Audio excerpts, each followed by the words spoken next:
Dear students, good evening all of you. I welcome all of you to my class. Today we are going to discuss the course BEGC 114 first block, first unit.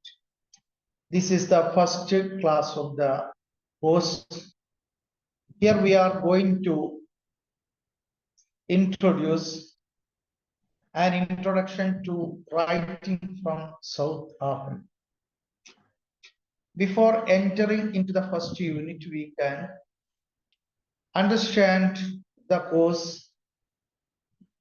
We can take a look into the course.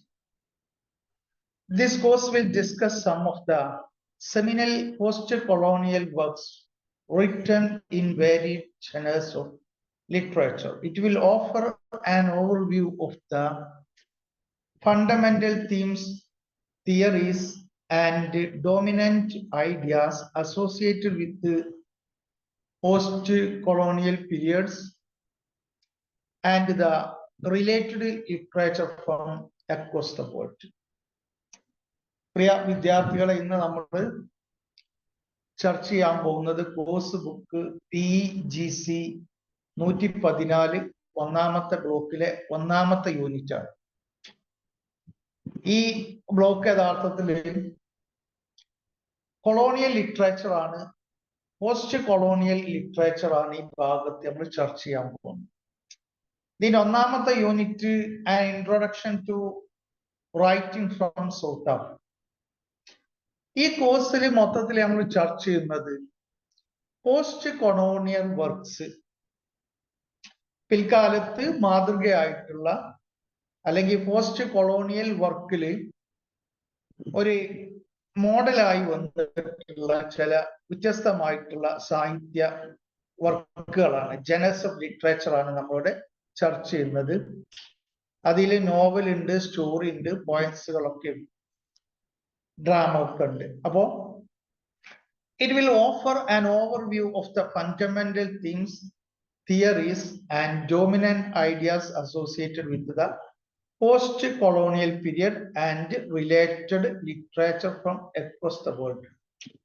അപ്പൊ അതില് നമ്മൾ മൊത്തത്തിൽ ഇങ്ങനെ ഒരു overview നടത്തുക ഈ post colonial കാലത്തെ ലിറ്ററേച്ചറിനെ സംബന്ധിച്ച്. അപ്പൊ നമ്മൾ അതിൽ നോക്കുമ്പോൾ അതിന്റെ ഫണ്ടമെന്റൽ ആയിട്ടുള്ള തീംസുകള്, തിയറികള്, ഡോമിനന്റ് ഐഡിയാസ് തുടങ്ങിയ കാര്യങ്ങളൊക്കെയാണ് നമ്മൾ ഈ ഭാഗത്ത് ചർച്ച ചെയ്യുന്നത്. അതിൽ ലോകത്തിന്റെ എല്ലാ ഭാഗത്തു നിന്നുള്ള പോസ്റ്റ് കൊളോണിയൽ റൈറ്റിംഗ്സും ഇതിൽ വരുന്നുണ്ട്. പല ഭാഗത്തു നിന്ന്, ഇന്ത്യയിൽ നിന്ന്, ആഫ്രിക്കയിൽ നിന്ന്, മെക്സിക്കോയിൽ നിന്ന്, ഇങ്ങനെ ബ്രിട്ടന്റെ കോളനി ആയിട്ടുള്ള രാജ്യങ്ങളിൽ നിന്ന് ഉള്ള എല്ലാ കൃതികളും പോസ്റ്റ് കൊളോണിയൽ, കൊളോണിയലിസത്തിന് ശേഷമുള്ള കാലഘട്ടത്തിൽ വിരചിതമായിട്ടുള്ള കൃതികളൊക്കെ നമ്മൾ പല പ്രധാനപ്പെട്ട കൃതികളും ഇവിടെ ഈ മൊത്തം ഈ പിന്നെ കോഴ്സിൽ നമ്മൾ ചർച്ചക്കെടുക്കുന്നു.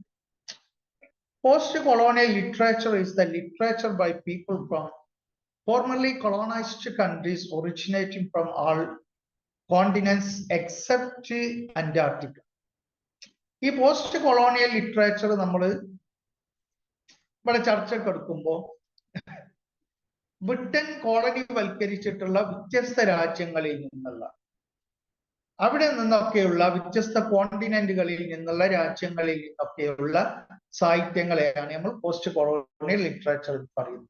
അന്റാർട്ടിക്ക ഒഴിച്ച് ബാക്കിയെല്ലാ അധിനിവേശ രാജ്യങ്ങളിൽ നിന്നും ഉള്ള സാഹിത്യ രചനകളാണ് ഇവിടെ ചർച്ച. അതിനെയാണ് നമ്മൾ പോസ്റ്റ് കൊളോണിയൽ ലിറ്ററേച്ചർ എന്ന് പറയുന്നത്. Post-colonial literature often address the problems and consequences of the decolonization of the country, especially questions relating to the political and cultural independence of formerly subjugated people and themes such as racialism and colonialism. അപ്പൊ ഈ post colonial literature പലപ്പോഴും address ചെയ്യുന്ന പ്രശ്നം, അതേപോലെ address ചെയ്യുന്നത് പ്രശ്നങ്ങളെയും ആ പ്രശ്നങ്ങളുടെ കോൺസിക്വൻസിനെയുമാണ്. ഏത് കാരണമായിട്ട് ഡീകോളനൈസേഷൻ കൺട്രീസുകൾ, പ്രത്യേകിച്ച് അവിടെയും രാഷ്ട്രീയവും അതേപോലെ കൾച്ചറുമായി ബന്ധപ്പെട്ട കാര്യങ്ങൾ, അതേപോലെ ജനങ്ങളുടെ സബ്ജുഗേഷൻ, ജനങ്ങൾ അടിച്ചമർത്തിയത്, അതുപോലെയുള്ള റാസിസം, കൊളോണിയലിസം തുടങ്ങിയ കാര്യങ്ങളൊക്കെയാണ് ഈ ഭാഗത്ത് നമ്മൾ പോസ്റ്റ് കൊളോണിയൽ ലിറ്ററേച്ചറിൽ നമ്മൾ അഡ്രസ് ചെയ്യുന്ന പ്രശ്നങ്ങൾ, അതിന്റെ പ്രോബ്ലംസുകളും ആ പ്രോബ്ലത്തിനെ തുടർന്നുണ്ടായിട്ടുള്ള പ്രത്യാഘാതം ആണത്. ഏതാണ് പ്രോബ്ലം? നമ്മുടെ കൊളോണിയൈസേഷനെ തുടർന്നിട്ടുണ്ടായിട്ടുള്ള പ്രശ്നങ്ങളൊക്കെയാണ് ഇവിടെ ചർച്ച ചെയ്യുന്നത്. പ്രത്യേകിച്ച് അതിനെ തുടർന്നുണ്ടായിട്ടുള്ള രാഷ്ട്രീയം, അത് സാംസ്കാരികമായിട്ടുള്ള വിഷയങ്ങള്, അതേപോലെ ആളുകളുടെ സബ്ജുഗേഷൻ, അതുപോലെയുള്ള റാസിയലിസം, കൊളോണിയലിസം തുടങ്ങിയ വിഷയങ്ങളൊക്കെ ഇവിടെ നമ്മൾ അഡ്രസ് ചെയ്യുന്നുണ്ട് മൊത്തത്തിൽ. അപ്പൊ നമ്മൾ ഇങ്ങനെ പോരുന്ന സമയത്ത് 4 ബ്ലോക്കാണ് നമുക്കുള്ളത്. ഓരോ ബ്ലോക്കിലും 4 യൂണിറ്റ് വീതമുണ്ട്. അങ്ങനെ മൊത്തം 16 യൂണിറ്റുകളിലായിട്ടാണ് ഈ മൊത്തം കാര്യങ്ങൾ ചർച്ച ചെയ്യുന്നത്. അപ്പൊ ബ്ലോക്ക് 1 നമ്മൾ നോക്കുന്ന സമയത്ത് അവിടെ നമ്മൾ കാണുന്നത് introduce the writing from South Africa. South ആഫ്രിക്കയിൽ നിന്നുള്ള ചില രചനകൾ പരിചയപ്പെടുത്താണ്. By discussing various context of writing from South Africa. South ആഫ്രിക്കയിൽ നിന്നുള്ള വ്യത്യസ്തമായിട്ടുള്ള റൈറ്റിംഗ് കോണ്ടെക്സ്റ്റുകളെ ഇവിടെ ചർച്ച ചെയ്യാണ് ഇവിടെ ചെയ്യുന്നത്. യൂണിറ്റ് 2 എത്തുമ്പോൾ an introduction to writing from South Africa. An introduction to writing from South Africa. It explains key ideas that are seminal to make in the literature from South Africa. ഇത് മൊത്തത്തിൽ ഒരു introduction കൊടുത്താണ് ഇവിടെ, ഒരു പരിചയപ്പെടുത്താണ്. ഏതിനെ കുറിച്ചിട്ടുള്ള? South African രചനകളെ കുറിച്ചുള്ള ഒരു പരിചയപ്പെടുത്തലാണ്. അതോടൊപ്പം തന്നെ അതിൽ വരുന്ന പ്രധാനപ്പെട്ട ആശയങ്ങൾ, ആ സൗത്ത് ആഫ്രിക്കൻ ലിറ്ററേച്ചറിലുള്ള സെമിനൽ ആയിട്ടുള്ള ചില വർക്കുകൾ, ഇതൊക്കെയാണ് ഇവിടെ നമുക്ക് പരിചയപ്പെടുത്തി തരുന്നത്. അപ്പൊ 1ാമത്തെ യൂണിറ്റിൽ അതാണ് ചർച്ച ചെയ്യുന്നത്. 2ാമത്തെ യൂണിറ്റ്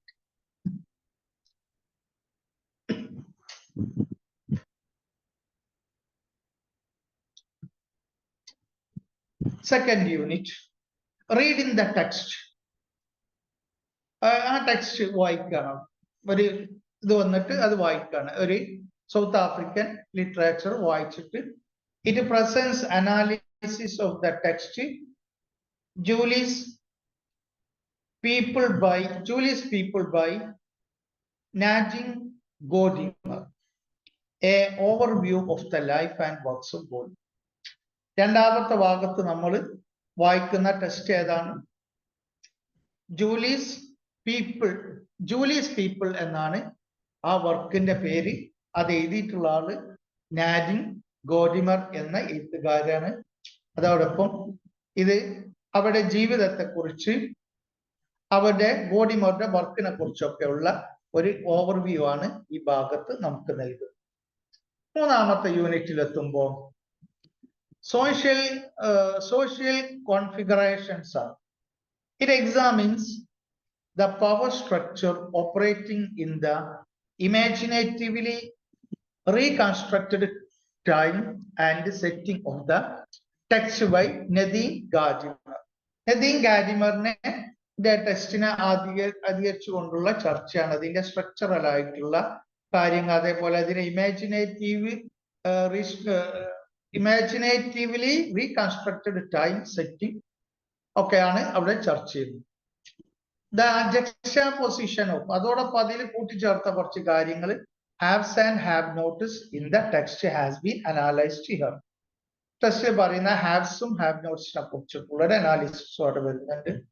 അതോടൊപ്പം തന്നെ dystopic view of the text has been discussed. ഇവിടെ ഡിസ്റ്റോപ്പിക് വ്യൂ കൊടുത്തിട്ടുണ്ട്. ആ ടെക്സ്റ്റിനെ കുറിച്ചുള്ള ഒരു വ്യൂ ആണ്, അതും ഇവിടെ ചർച്ച ചെയ്യുന്നു. 4ാമത്തത്, ആ ഭാഗത്തെത്തുമ്പോൾ നമ്മൾ ആ വിഷയങ്ങൾ കൂടുതലായിട്ട് ചർച്ച ചെയ്യും. 4ാമത്തത് നമ്മൾ ചർച്ചക്കെടുക്കുന്നത് പ്രോബ്ലമാറ്റൈസിങ് ജെൻഡറുമായിട്ട് ബന്ധപ്പെട്ട വിഷയങ്ങളാണ്. To provide deep insights into gender concerns. അത് ജെൻഡർ കൺസേണിലേക്ക് ഒരു ഉൾക്കാഴ്ച നൽകുന്ന ഒന്നാണ്. Highlighted in July's people. ജൂലിയസിന്റെ പീപ്പിളിനെ സംബന്ധിച്ചുള്ള ഹൈലൈറ്റ് ചെയ്തുകൊണ്ട് ആ സമൂഹത്തിലെ ജെൻഡർ കൺസേണിനെ കുറിച്ചുള്ള ഉൾക്കാഴ്ച നൽകുന്നു. The psycho analytical reading of the mental conditions and conditions of the woman. അതേപോലെ മെന്റൽ കണ്ടീഷൻസും വുമണും ഇവിടെ ഈ ഭാഗത്ത് നമ്മൾ ചർച്ചപ്പെടുത്തുന്നു. അപ്പൊ ഇതാണ് മൊത്തത്തിലൊരു ഓവറോൾ വ്യൂ എന്ന് പറയുന്നത്. വളരെ ചുരുക്കിയാണ് കൊടുത്തിട്ടുള്ളത്. ഇത് വളരെ വലിയൊരു യൂണിറ്റ് ആണ്. അതുകൊണ്ട് തന്നെ നമ്മൾ ആ ഭാഗം കുറച്ച് ചുരുക്കിയാണ് കൊടുത്തിട്ടുള്ളത്. ഇനി നമുക്ക് യൂണിറ്റ് 1 നോക്കാം. 1 an introduction to writings from South Africa. ഈ ഭാഗത്ത് നമ്മൾ ചർച്ച ചെയ്യുന്നത് നേരത്തെ പറഞ്ഞതുപോലെ സൗത്ത് ആഫ്രിക്കയിൽ നിന്നുള്ള രചനകളെ പരിചയപ്പെടുത്തുകയാണ് ഇവിടെ ചെയ്യുന്നത്. An introduction to writings from South Africa. South African literature is the body of writings and oral narratives in Afrikaans and English produced in the Republic of South Africa, officially known after the 1960s referendum. 1960-ലെ റഫറാണ്ടത്തിലൂടെ ഉണ്ടായിട്ടുള്ള republic of south Africa എന്ന പേരിൽ അറിയപ്പെടുന്ന south African രാജ്യങ്ങളിൽ ഇംഗ്ലീഷിലും ആഫ്രിക്കക്കാരുടെ ഭാഷയായിട്ടുള്ള Afrikaans എന്ന് പറയുന്ന ഭാഷയിലുമൊക്കെ വിരചിതമായിട്ടുള്ളതും അതേപോലെ ഓറലായിട്ട് പറഞ്ഞു നടക്കുന്ന ഓറൽ കഥകൾ, വാമൊഴിയായി പറഞ്ഞു നടക്കുന്ന കഥകളൊക്കെ രചനാരൂപത്തിൽ കൊണ്ടുവന്നതും ഇതെല്ലാം കൂടിയിട്ടുള്ള ഒരു വലിയ ബോഡിയാണ് സൗത്ത് ആഫ്രിക്കൻ ലിറ്ററേച്ചർ എന്ന് പറയുന്നത്. The rest of African literature is treated in African literature. അപ്പൊ ബാക്കിയുള്ളതൊക്കെ ആഫ്രിക്കൻ ലിറ്ററേച്ചർ. അപ്പൊ നമ്മൾ മനസ്സിലാക്കേണ്ട ഒരു കാര്യം, ആഫ്രിക്കൻ ലിറ്ററേച്ചറും സൗത്ത് ആഫ്രിക്കൻ ലിറ്ററേച്ചറും വേറെ വേറെയാണ്. ഇവിടെ സൗത്ത് ആഫ്രിക്കൻ ലിറ്ററേച്ചർ എന്ന് പറയുന്നത് ആഫ്രിക്കാൻസ് ഭാഷയിലും ഇംഗ്ലീഷിലും എഴുതിയിട്ടുള്ള രചനകളും അതേപോലെ ആഫ്രിക്കൻസ് ഭാഷയിലുള്ള വാമൊഴികളായിട്ട് വന്നിട്ടുള്ള കുറെ കഥകളും അത് പിന്നീട് രചനാ രൂപത്തിൽ വന്നിട്ടുണ്ട്. അതെല്ലാം കൂടിയിട്ടുള്ള ഒരു ബോഡിയാണ് അല്ലെങ്കിൽ രചനകളാണ് യഥാർത്ഥത്തിൽ ഈ സൗത്ത് ആഫ്രിക്കൻ ലിറ്ററേച്ചർ എന്ന് പറയുന്നത്.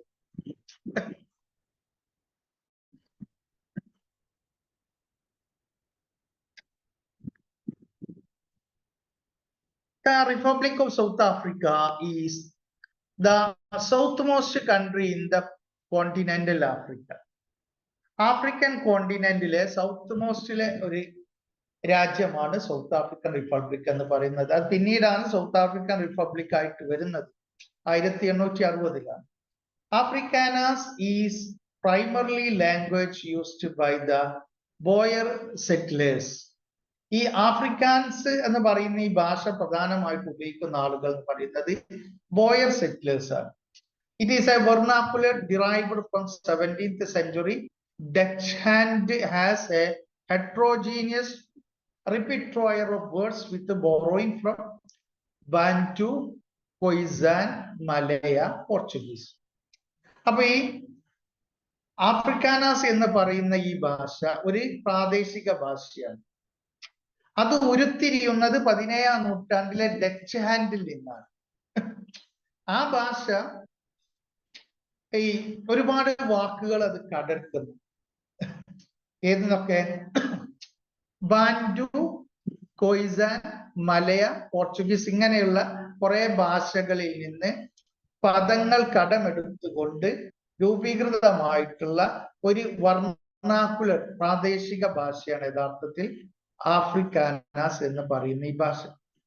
Literature originating in the other African nations like Ethiopia, Kenya, Nigeria, etc. studied under the wider category of African literature. ഈ ലിറ്ററേച്ചറുകൾ ആഫ്രിക്കൻ രാജ്യങ്ങളായിട്ടുള്ള എത്യോപ്യ, കെനിയ, നൈജീരിയ തുടങ്ങിയ രാജ്യങ്ങളിൽ നിന്നൊക്കെ വന്നിട്ടുള്ള സാഹിത്യകൃതികൾ അതിനെ നമ്മൾ വിളിക്കുന്ന പേര്, അത് നമ്മൾ പഠനം നടത്തുന്ന സമയത്ത് അതിനെ നമ്മൾ കാറ്റഗറൈസ് ചെയ്യുന്നത് ആഫ്രിക്കൻ ലിറ്ററേച്ചർ എന്ന പേരിലാണ്. ഇനി നമുക്ക് ഈ സൗത്ത് ആഫ്രിക്കൻ കമ്മ്യൂണിറ്റിയെ കുറിച്ച് ഒന്ന് ജസ്റ്റ് മനസ്സിലാക്കാം. South Africa is a diverse country with many different cultures, religions and people. South ആഫ്രിക്കയുടെ ഒരു പ്രത്യേകത എന്ന് പറയുന്നത് അവിടെ വ്യത്യസ്തമായിട്ടുള്ള വൈവിധ്യമാർന്നതും വിഭിന്നമായതുമായിട്ടുള്ള ധാരാളക്കണക്കിന് സംസ്കാരങ്ങളുള്ള ഒരു സ്ഥലമാണ്. മാത്രമല്ല വ്യത്യസ്തമായ മതങ്ങളും, ഒരുപാട് മതങ്ങള് ഓരോ ഗോത്രങ്ങൾക്കും ഓരോ മതം അല്ലെങ്കിൽ ഓരോ ജനവിഭാഗങ്ങൾക്കും അവരുടേതായിട്ടുള്ള വിശ്വാസങ്ങൾ, ദൈവങ്ങളൊക്കെ ഉള്ള ഒരു രാജ്യമാണ് സൗത്ത് ആഫ്രിക്ക. അതേപോലെ ജനങ്ങളും അങ്ങനെ തന്നെ ഭിന്നമായിട്ടുള്ള ജനങ്ങളാണ്. ഇനി അവിടെയുള്ള ജനങ്ങൾ ആരൊക്കെയെന്ന് നമുക്കൊന്ന് പരിശോധിക്കാം. അവിടുത്തെ കമ്മ്യൂണിറ്റികൾ ആരൊക്കെയെന്ന് നമുക്കൊന്ന് പരിശോധിക്കാം. ഒരു വിഭാഗമാണ് Anglo Afrikaner, Indian, Nguni, Soto and Khoisan are the four communities whose interactions, intercourses and confrontations constitute the mostly South African social landscape. ഈ 4 വിഭാഗം ആളുകൾ ഏതൊക്കെയാണ്? ആംഗ്ലോ ആഫ്രിക്കാനർ, ഇന്ത്യൻ, നുഗ്നി, സോത്തോ, ഖോയിസാൻ, ഈ 4 വിഭാഗം, ഈ 4 കമ്മ്യൂണിറ്റികളും അവരുടെ ഇടപെടലുകള്, അവർ തമ്മിലുള്ള ബന്ധങ്ങള്, അവർ തമ്മിലുള്ള ഈ ഇടപാടുകള്, കാര്യങ്ങളൊക്കെ കൂടി ഒരുമിച്ച് ചേർന്നിട്ടുള്ള ഒരു സംഗതിയാണ് യഥാർത്ഥത്തിൽ ഈ സൗത്ത് ആഫ്രിക്കൻ സോഷ്യൽ ലാൻഡ്സ്കേപ്പ് എന്ന് പറയുന്നത്. അവിടുത്തെ സാമൂഹ്യ ജീവിതം എന്ന് പറയുന്നത് ഈ 4 വിഭാഗങ്ങളുടെ ഇടപെടലുകളിലൂടെ രൂപപ്പെട്ടിട്ടുള്ള ഒരു സംഗതിയാണ്. അപ്പൊ അവിടുത്തെ പ്രധാനപ്പെട്ട ഒരു ജനവിഭാഗമാണ് ഈ 4 വിഭാഗം. ഇനി 4നെ കുറിച്ച് ഞാൻ പറയാം. The Afrikaner community consists of descendants of the early Dutch colonizers of the Boers. ഈ ആഫ്രിക്കാനേഴ്സ് എന്ന് പറയുന്ന കമ്മ്യൂണിറ്റി അവര് ആദ്യകാല ഡച്ചുകാരിൽ നിന്ന് വന്ന കൂട്ടരാണ്. ഡച്ചുകാരായ വിഭാഗം, ഡച്ചുകാര് ആദ്യം സൗത്ത് ആഫ്രിക്ക കീഴടക്കി അവിടെ കോളനിയാക്കി വെച്ചിട്ടുണ്ട്. അവരിലൂടെ ഉണ്ടായിട്ടുള്ള ഒരു ജനതയാണ്, അവരിലൂടെ വന്നിട്ടുള്ള വിഭാഗമാണ് ആഫ്രിക്കാനർ എന്ന് പറയുന്നത്. അതേപോലെ അല്ലെങ്കിൽ ബോയസ് എന്ന് പറയുന്ന ഒരു വിഭാഗമുണ്ട്. ആ വിഭാഗത്തിലൂടെയൊക്കെ വന്നിട്ടുള്ള ആളുകളാണ് എന്നാണ് പറയുന്നത്. അവരുടെ ഡിസെൻഡൻസ് ആണ്. ഇനി ബോയസ് എന്ന് പറയുന്ന ഏതാണ്? Comprised settlers of Dutch, German and Huguenot lineage. Boers എന്ന് പറയുന്നത് ഡച്ച്, ജർമ്മൻ, ഹിഗ്നോട്ട് ലൈനേജിലൊക്കെ പെട്ടിട്ടുള്ള ആളുകളാണ്. അവരിൽ ഉൾപ്പെട്ടിട്ടുള്ള ആളുകളാണ് ഈ ബോയേഴ്സ് എന്ന് പറയുന്നത്. അപ്പൊ ഡച്ചുകാരുടെ, ജർമ്മൻകാരുടെ, അതുപോലുള്ള ഹ്യൂഗ്നോട്ട് ലൈനേജിലൊക്കെ പെട്ടിട്ടുള്ള ആളുകളാണ് ഈ ബോയേഴ്സ് എന്ന് പറയുന്നത്. ഇനി ആംഗ്ലോ ആഫ്രിക്കാനർ എന്ന് പറയുന്ന ഈ ഭാഗത്തെ കുറിച്ച് പറയാം. Is people living in the British empire in ആഫ്രിക്കയിലെ ബ്രിട്ടീഷ് എംപയറിന് കീഴിൽ ജീവിച്ചിട്ടുള്ള ആളുകളാണ് Anglo Africans. People living in British empire in Africa, mixed British and indigenous African ancestor. ഇവരാരാന്ന് വെച്ചാല് ബ്രിട്ടീഷുകാരും അവിടുത്തെ തദ്ദേശീയരായിട്ടുള്ള ആഫ്രിക്കക്കാരും കൂടിച്ചേർന്ന അവരിൽ നിന്നുണ്ടായിട്ടുള്ള പുതിയ തലമുറയാണ് ഈ ആംഗ്ലോ ആഫ്രിക്കാനർ എന്ന് പറയുന്നത്. നമ്മൾ ആംഗ്ലോ ഇന്ത്യൻസ് എന്ന് പറയുന്ന പോലെ ഉള്ള ഒരു ആംഗ്ലോ ആഫ്രിക്കാനർ എന്ന് പറയുന്നത്. അപ്പൊ ഈ ബ്രിട്ടീഷുകാരും യൂറോപ്യന്മാരും ഇൻഡിജീനിയസ് ആയിട്ടുള്ള ആളുകളും കൂടി ചേർന്നിട്ടുള്ള അവരുടെ ആൻസിസ്ട്രിയിൽ നിന്ന് വന്നിട്ടുള്ള ആളുകളാണ്. They were well acquainted with maritime navigation and industrial production. ഈ ആളുകളുടെ സവിശേഷത ഈ പറഞ്ഞിട്ടുള്ള ഈ മുകളിൽ പറഞ്ഞ ഈ വിഭാഗത്തിന്റെ സവിശേഷത എന്ന് പറയുന്നത് അവര് ഈ നാവിഗേഷനിലും അതേപോലെ ഇൻഡസ്ട്രിയൽ പ്രൊഡക്ഷനിലും ഒക്കെ ഭയങ്കര നൈപുണ്യമുള്ള ആളുകളാണ്. In terms of adventure and subsequent presence, അതേപോലെ തന്നെ സാഹസികതയുടെ കാര്യത്തിലായാലും അതുപോലെയുള്ള വിഷയത്തിലായാലും ഒക്കെ in terms of adventure and subsequent presence The Anglo-African community is not very old, being extended since the 17th century. ഈ ആംഗ്ലോ ആഫ്രിക്കാനസ് എന്ന് പറയുന്ന കമ്മ്യൂണിറ്റിക്ക് ഒരുപാട് പഴക്കമൊന്നുമില്ല. 17ാം നൂറ്റാണ്ട് മുതലാണ് അവര് അത് വരുന്നത്. 17ാം നൂറ്റാണ്ട് മുതൽ ഉണ്ടായിട്ടുള്ള ഒരു ജനതയാണ് അവര്. കാരണം അവരുടെ ഈ മിക്സഡ് കമ്മ്യൂണിറ്റി ആണല്ലോ. The Indian community brought in from the erstwhile British colony of India. പിന്നെ ഇന്ത്യൻ കമ്മ്യൂണിറ്റി എന്ന് പറഞ്ഞാൽ നമുക്ക് അറിയുന്ന പോലെ തന്നെ ആഫ്രിക്കയെ പോലെ തന്നെ ബ്രിട്ടന്റെ കോളനി ആയിരുന്നു ഇന്ത്യയും. ആ ഇന്ത്യയിൽ നിന്ന് ഇവിടെ വന്നിട്ടുള്ള ആളുകളാണ് ഇതൊക്കെ. സൗത്ത് ഇന്ത്യയൊക്കെ ഈ ഇവിടെ കുറെ കാലം താമസിച്ചതാണ്, വക്കീലായിട്ട് ജോലി ചെയ്തിട്ടൊക്കെ. Mainly involving members of the unskilled and semi skilled tribes. ഈ ഇന്ത്യക്കാരായിട്ടുള്ള ഈ ആളുകളുടെ പ്രത്യേകത എന്ന് പറഞ്ഞാൽ അവർക്ക് പ്രത്യേകമായിട്ട് ഒരു ജോലിയിലോ സ്കില്ലില്ല ആളുകളല്ല. ഇനി ഉള്ള ആളുകൾ തന്നെ സെമി സ്കിൽഡ് ആണ്, പകുതി കുറച്ചെന്തോ കഴിവുകളുള്ള ആളുകൾ മാത്രമാണ്. അങ്ങനത്തെ ഒരു വിഭാഗമാണ്. As well as those from the trading class, അതേപോലെ കച്ചവടം ചെയ്യാനായിട്ടുള്ള ട്രേഡിംഗ് ക്ലാസ് ആയിട്ടുള്ള ഒരു വിഭാഗം. Enter the South African population. ഈ രണ്ട് വിഭാഗമാണ് ഇന്ത്യക്കാരിൽ നിന്ന് സൗത്ത് ആഫ്രിക്കയിലേക്ക് വന്നിട്ടുള്ള പോപ്പുലേഷൻ. അവരാണ് ഇവിടെ ഇന്ത്യൻസ് എന്ന് പറയുന്നത്. അപ്പോ unskilled and semi skilled labours and trading class. These are the two classes that entered into the South African and mingled with the South African. The Indian community is quite recent, arriving first in the Natal after 1860. Indian community എന്ന് പറഞ്ഞാൽ ഈ അടുത്ത കാലത്ത് വന്നിട്ടുള്ള കൂട്ടരാണ്. അവർ ആദ്യമായിട്ട് എത്തുന്നത് നെറ്റാളിലാണ്. Natal എന്ന് പറയുന്ന സ്ഥലത്താണ്. 1860 ശേഷമാണ് അവർ ഇവിടെ വാസമുറപ്പിക്കുന്നത്. മറ്റൊരു വിഭാഗമാണ് Nguni Sotho community. Includes the Nguni the Sotho, Sutho or Suto, ഏത് രണ്ടും പറയും. And the Tswana people. All three begin speakers of Bantu language and experienced in iron production. ഈ മോളിൽ പറഞ്ഞ ഈ മൂന്ന് കമ്മ്യൂണിറ്റി ഏതൊക്കെ? നെഗ്നി സൂത്തോ കമ്മ്യൂണിറ്റി, അതിൽ വരുന്നത് ഏതൊക്കെയാണ്?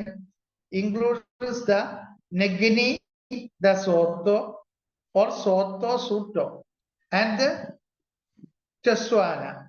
അപ്പോ നെഗ്നി ഉണ്ട്, സോത്തോ ഉണ്ട്, തെസ്വാന ഉണ്ട്. ഈ മൂന്ന് ജനവിഭാഗം.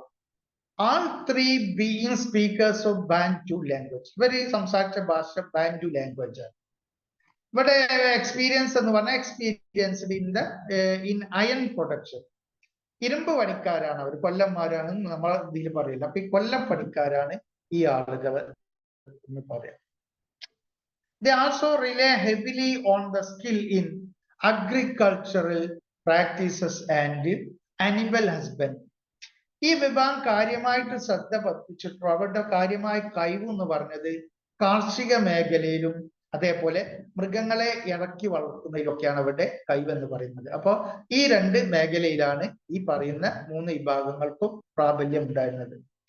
ഫൈനലി അവസാനമായിട്ട് the ancient Khoisan community is composed of the Khoi and San, also historically known as Hottentot and Bushman people, who were respectively dependent on and therefore characterized by pastoralist and hunter-gathering modes of people.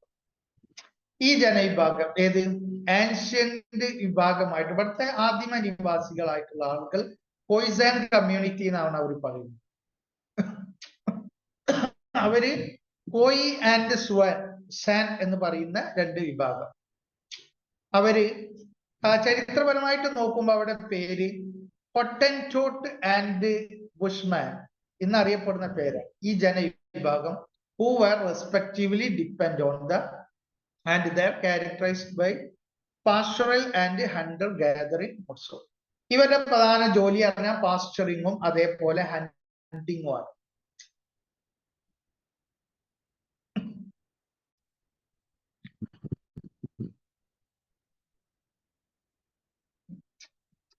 The Khoisan community represent the oldest distinctly indigenous group of people. ഈ Khoisan എന്ന് പറയുന്ന ഈ community ഇവര് ഏറ്റവും പൗരാണിക കമ്മ്യൂണിറ്റിയാണ്, ആദിമ നിവാസികളാണ്. Distinctively indigenous group of people. Indigenous പറഞ്ഞാൽ അവിടുത്തെ ആദിമ നിവാസികളായിട്ടുള്ള ജനങ്ങളാണ് അപ്പൊ Khoisan എന്ന് പറയുന്ന ഈ ജനങ്ങൾ. They intermingling with Afrikaner and the slave communities gave birth to the mixed race, the Cape-colored community, intermediate between the white and the black. The intermingling with ഈ വിഭാഗം എങ്ങനെ ഉണ്ടായത്? The intermingling with Afrikaner, ഇവര് African വിഭാഗവുമായിട്ട് മിംഗിളായി. ആര്? Khoisan എന്ന് പറയുന്ന ഈ ജനവിഭാഗം ആഫ്രിക്കാനേഴ്സ് എന്ന് പറയുന്ന വിഭാഗവുമായിട്ടും കൂടിക്കലർന്ന് ജീവിച്ചു. അതേപോലെ തന്നെ സ്ലേവ് കമ്മ്യൂണിറ്റികളുമായിട്ടും കൂടിച്ചേർന്ന് ജീവിച്ചു. അങ്ങനെ അവരെന്ത് ചെയ്തു? ഒരു മിക്സഡ് ആയിട്ടുള്ള ഒരു വർഗമായിട്ട് ജന്മമെടുത്തു. ആ വിഭാഗത്തെയാണ് പറയുന്നത് കേപ്പ് കളേർഡ് കമ്മ്യൂണിറ്റി എന്ന് പറയുന്നത്. അപ്പൊ ഈ കേപ്പ് കളേർഡ് കമ്മ്യൂണിറ്റി അല്ലെ മിക്സഡ് റേസ് എന്ന് പറയുന്നത് ഈ കമ്മ്യൂണിറ്റിയാണ്. Khoisanum അതേപോലെ ആഫ്രിക്കാനേഴ്സും കൂടി ചേർന്നിട്ടുള്ള അവരുടെ അടുത്ത തലമുറയിലേക്കുള്ള ജനതയാണ് അങ്ങനെ പറയുന്നത്. ഇവരുടെ പ്രത്യേകത എന്ന് പറഞ്ഞാൽ ഇവര് വെള്ളക്കാർക്കും കറുത്ത വർഗക്കാർക്കും ഇടയിലുള്ള ഒരു മീഡിയേറ്റേഴ്സ് ആയി. കാരണം രണ്ട് വിഭാഗത്തിന്റെയും അംശങ്ങളുള്ള വിഭാഗമാണ്. Anglo Afrikaner, Indian, Nguni Sotho and Khoisan has his own oral and literary tradition. ഈ ഓരോ വിഭാഗങ്ങൾക്കും അവരുടേതായിട്ടുള്ള ഓറൽ ലിറ്ററൽ ആയിട്ടുമുള്ള പാരമ്പര്യം രണ്ടും ഉണ്ട്. ഓരോ വിഭാഗത്തിനും അവരുടേതായിട്ടുള്ള ഓറലി ലിറ്ററലി ട്രഡീഷൻസ് ഉണ്ട് എന്നാണ് പറഞ്ഞിട്ടുള്ളത്. The fusion of these traditions, ഈ പാരമ്പര്യം ഈ പറഞ്ഞ വിഭാഗത്തിന്റെ ഒക്കെ കൂടി ട്രഡീഷൻസ് ഇങ്ങനെ ഫ്യൂഷൻ ചെയ്ത് മിക്സ് ചെയ്തെടുക്കുമ്പോൾ as a consequence of social and literary creolisation beginning from the pre-colonial period up to the present creates the labyrinth of South African literary forms that's in large smorgasbord of world literature depicting the multi-faceted nature of the regular inter-community exchanges in South Africa, ranging from brutality and ethnic conflict to the expression of love and intimate bonding. എന്താ പറഞ്ഞിട്ടുള്ളത്? അപ്പൊ ഈ പറഞ്ഞ കമ്മ്യൂണിറ്റികളൊക്കെ എന്ത് ചെയ്തു? Mix ആയിട്ട് ചേർന്നു. അതിന്റെ ഫലമായിട്ട് എന്ത് ചെയ്തു? ഒരു പ്രത്യേകമായിട്ടുള്ള സാമൂഹ്യ സാഹിത്യ പശ്ചാത്തലം രൂപപ്പെട്ടു. ഈ പശ്ചാത്തലം കൊളോണിയൽ കാലഘട്ടത്തിന്റെ മുമ്പ് തുടങ്ങിയത്. അത് ഇന്ന് ഈ പ്രസന്റിലും അങ്ങനെ തന്നെ നിലനിൽക്കുകയാണ്. ഈ മിംഗ്ലിംഗ് ആയിട്ടുള്ള ഈ ജനവിഭാഗങ്ങൾ ഓരോരുത്തർക്കും അവരുടേതായിട്ടുള്ള സാംസ്കാരിക വിനിമയങ്ങളും സാഹിത്യങ്ങളും മറ്റൊക്കെ ഉണ്ട്. അങ്ങനെ ഇതെല്ലാം കൂടി ചേർന്നിട്ട് create the labyrinth of South African literary forms and culture. ഇവരൊക്കെ കൂടിയിട്ട് ചേർന്നിട്ട് ഉണ്ടാക്കിയിട്ടുള്ള സാഹിത്യ കൃതികൾ വിപുലമാണ്. Large smorgasbord of world literature depicting the multi-faceted nature of regular Indian community exchanges in South African region. അപ്പൊ ഇവരെല്ലാം കൂടി ചേർന്നിട്ടുള്ള സംഭാവന അർപ്പിച്ചിട്ടുള്ള വിപുലമായ സാഹിത്യ ശേഖരമാണ് സൗത്ത് ആഫ്രിക്കക്കുള്ളത്. അതുകൊണ്ട് തന്നെ അതിൽ എല്ലാ തരം കാര്യങ്ങളും വന്നിട്ടുണ്ട്. ബ്രൂട്ടാലിറ്റി വന്നിട്ടുണ്ട്, ക്രൂരതകള്, എത്തനിക് കോൺഫ്ലിക്റ്റുകൾ വന്നിട്ടുണ്ട്. അതേപോലെ to the expression of love and intimate bonding, ലവും അതേപോലെ ഇന്റിമേറ്റ് ബോണ്ടിങ്ങും എല്ലാം കൂടി ചേർന്നിട്ടുണ്ട്. അപ്പോ ഈ സൗത്ത് ആഫ്രിക്കൻ ലിറ്ററേച്ചറിനെ നമ്മൾ പരിശോധിക്കുന്ന സമയത്ത് അതിൽ നിരവധി കൾച്ചറുകളും വിഭിന്നമായ തരത്തിലുള്ള ചിന്തകളും സംഘർഷങ്ങളും പ്രയാസവും എല്ലാം കൂടി നിറഞ്ഞിട്ടുള്ള വിപുലമായ ഒരു സാഹിത്യ ശേഖരം. അത്തരത്തിലുള്ള ഒരു സാഹിത്യ ശേഖരം എന്ന് പറയുന്നത് ലോകത്ത് വളരെ കുറവായിട്ടാണ് കാണപ്പെടുന്നത്. ഇനി നമുക്ക് ചർച്ച ചെയ്യാനുള്ളത് colonisation in south Africa. South ആഫ്രിക്കയിലെ കൊളോണിയലൈസേഷനെ കുറിച്ചിട്ടാണ്. The colonialization of South Africa was a complex process that involved multiple groups and periods of colonization. ഇപ്പോ സൗത്ത് ആഫ്രിക്കയിലെ കോളനി വൽക്കരണത്തെ കുറിച്ച് നമ്മൾ പഠിക്കുന്ന സമയത്ത് നമ്മൾ മനസ്സിലാക്കേണ്ട ഒരു സംഗതി വളരെ കോംപ്ലിക്കേറ്റഡ് ആയിട്ടുള്ള ഒരു പ്രക്രിയയിലൂടെയാണ് അവിടെ യഥാർത്ഥത്തിൽ ഈ കോളനൈസേഷൻ നടത്തുന്നത്. കാരണം നിരവധി ഗ്രൂപ്പുകൾ അവിടെ കോളനൈസ് ചെയ്തിട്ടുണ്ട്. വ്യത്യസ്ത ഭാഗങ്ങളിൽ നിന്ന് വന്ന് അവിടെ വെട്ടിപ്പിടിച്ച് അവിടെ താമസാക്കുകയും മറ്റുമൊക്കെ ചെയ്തിട്ടുണ്ട്. അതേപോലെ വ്യത്യസ്ത കാലഘട്ടങ്ങളിലും അത് നടന്നിട്ടുണ്ട്. പല കാലങ്ങളിലായിട്ട് പല വിഭാഗങ്ങൾ വന്നിട്ട് ചേർന്ന് കോളനി സ്ഥാപിച്ചിട്ടുള്ള സ്ഥലമാണ് സൗത്ത് ആഫ്രിക്ക എന്ന് പറയുന്നത്. അവിടെ ഈ കോളനി വൽക്കരണം സ്ഥാപിച്ചിട്ടുള്ള പ്രധാനപ്പെട്ട ചില വിഭാഗങ്ങളെ നമുക്കൊന്ന് പരിചയപ്പെടാം. ആദ്യമായിട്ട് ഡച്ച് കോളനൈസേഷൻ ആണ് ഫസ്റ്റ് ആയിട്ട് അറിഞ്ഞത്. The Dutch East India Company established the first European settlement in South Africa in 1652 in Table Bay, Cape Town. Table Bay, അതായത് കേപ്പ് ടൗൺ എന്ന് പറയുന്ന ഈ സ്ഥലത്ത് സൗത്ത് ആഫ്രിക്കയിലെ ഈ സ്ഥലത്ത് 1652 ഡച്ച് ഈസ്റ്റ് ഇന്ത്യ കമ്പനി എന്ന യൂറോപ്യൻ സെറ്റിലേഴ്സ് ഇവിടെ സെറ്റിൽ ചെയ്യുന്നത്. അപ്പോ ആദ്യമായിട്ട് 1652 സൗത്ത് ആഫ്രിക്കയിലെ ടേബിൾ ബേയില് അല്ലെങ്കിൽ കേപ്പ് ടൗണില് ഈ Dutch English east India company അവിടെ സെറ്റിൽമെന്റ് സ്ഥാപിക്കുക. The Dutch imported slaves from East Africa, Madagascar and the East Indies to work on the farms. ഈ ഡച്ചുകാർ ഇവിടെ വന്നിട്ട് ഇവിടെ കുടിയേറിപ്പോ എന്താ അവർ ചെയ്തതെന്ന് വെച്ചാല് ഇവിടുത്തെ തദ്ദേശികളായിട്ടുള്ള ആളുകളൊക്കെ പിടിച്ച് കീഴടക്കിയിട്ട് അടിമകളാക്കി ആഫ്രിക്കയിൽ നിന്നും മഡഗാസ്കറിൽ നിന്നും ഈസ്റ്റ് ഇൻഡീസിൽ നിന്നൊക്കെ ഇങ്ങനെ ആളുകളെ എന്ത് ചെയ്തു, അടിമകളാക്കി. എവിടുന്നൊക്കെ ഈസ്റ്റ് ആഫ്രിക്കയിൽ നിന്ന്, മഡഗാസ്കറിൽ നിന്ന്, ഈസ്റ്റ് ഇന്ത്യയിൽ നിന്നൊക്കെ അവര് അടിമകളെ പിടിച്ചു. എന്നിട്ട് എന്ത് ചെയ്തു, to work on the farms, അവരുടെ യൂറോപ്യൻ ഫാമുകളിൽ കൃഷി ചെയ്യാൻ, അല്ലെങ്കിൽ അവര് വെട്ടിപ്പിടിച്ചിട്ടുള്ള മറ്റു കോളനികളിൽ ജോലി ചെയ്യാൻ വേണ്ടി.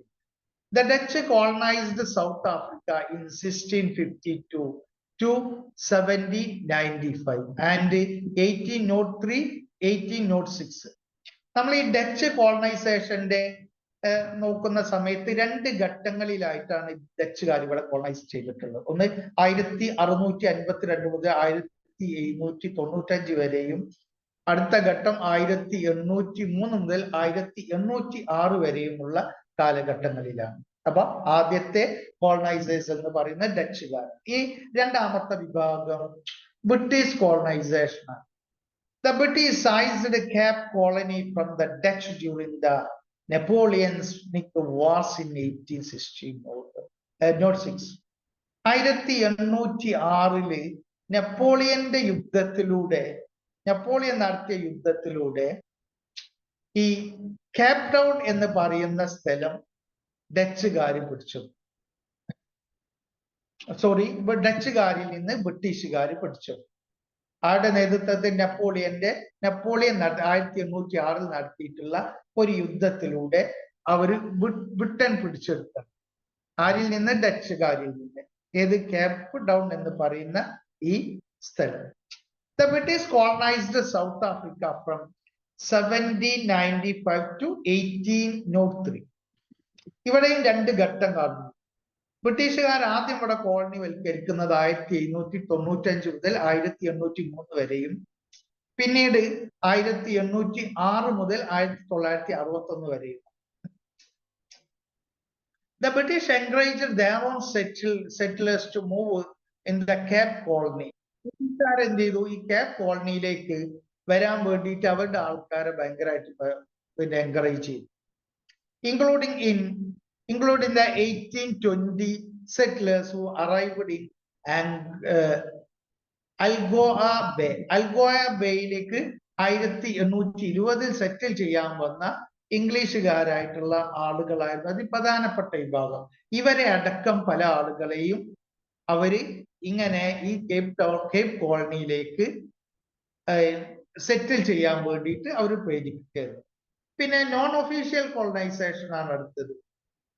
അനൗദ്യോഗികമായിട്ടുള്ള വേറെ കുറെ കോളനൈസേഷൻ ഇവിടെ നടന്നിട്ടുണ്ട്. Groups from the north migrated to southwards through Cameroon and Eastern Africa, setting in the northern to northeastern parts of the South Africa. ഇത് സൗത്ത് ആഫ്രിക്കയുടെ തന്നെ ഉൾവശത്ത് നടന്നിട്ടുള്ള മൈഗ്രേഷനുകളും കോളനൈസേഷനുമാണ്. കാരണം ഒരു ഭാഗത്തുള്ള ആളുകൾ, സൗത്തിലുള്ള ആളുകൾ, അതേപോലെ നോർത്തിലുള്ള അല്ലെങ്കിൽ മറ്റു ഭാഗങ്ങളിലെ കാമറൂണിലേക്ക്, ഈസ്റ്റ് ഭാഗങ്ങളിലേക്കൊക്കെ ആയിട്ട് അവരിങ്ങനെ സെറ്റിൽ ചെയ്തു. ഇതാണ് അവിടെ സംഭവിച്ചിട്ടുള്ള മറ്റൊരു അൺഒഫീഷ്യൽ ആയിട്ടുള്ള കോളനൈസേഷൻ എന്ന് പറയുന്നത്. മറ്റൊന്ന് ഇന്റേണൽ കോളനൈസേഷൻ ആണ്, ആന്തരികമായിട്ടുള്ള കോളനൈസേഷൻ ആണ് മറ്റൊന്ന്. Black people groups migrated to the north and then invaded the country from the south. കറുത്ത വർഗക്കാരായിട്ടുള്ള ആളുകൾ ഗ്രൂപ്പുകളായി ചേർന്നിട്ട് എന്ത് ചെയ്തു, നോർത്തിലേക്ക് മൈഗ്രേറ്റ് ചെയ്തു. എന്നിട്ട് അവരെന്ത് ചെയ്തു, then invaded the country from the south. സൗത്തിൽ നിന്നിട്ട് അവര് നോർത്തിനെ കീഴടക്കി. ഇത് അതിന് ആന്തരികമായിട്ടുള്ള കീഴടക്കലുകളാണ് ഈ പറഞ്ഞത്. ഇനി നമുക്ക് പരിശോധിക്കാനുള്ളത് themes, issues and the influence of the history.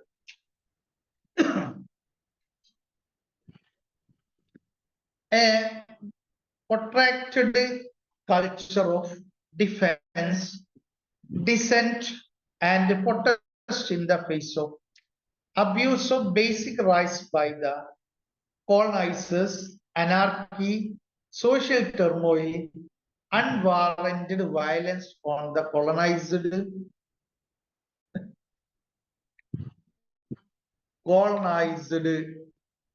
masses influenced and dominated the South African literature.